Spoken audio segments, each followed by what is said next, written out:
All right, it's time for Friday Fundamentals, which means we have a question for this week.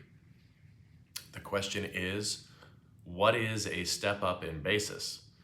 So step up in basis is really a tax question, but it does deal a lot with estate planning. We deal with it a lot in order to get proper steps up in basis. So a step up in basis means that when you pass away, all of the assets that are included in your estate for estate tax purposes get what's called a step up in basis. And that means that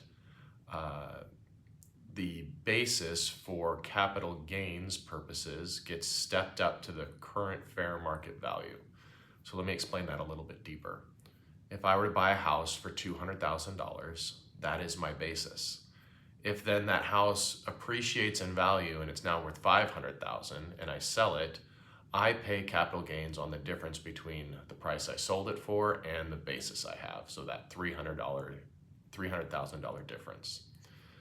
If instead it increases in value to $500,000 and I die, and then my child sells it the next day, there would be zero taxes, because when I died holding that piece of property in my estate, the basis gets stepped up from $200,000 to the fair market value of the current day, which would be $500,000.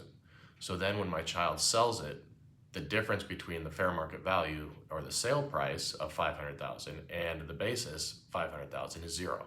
So there's no capital gains.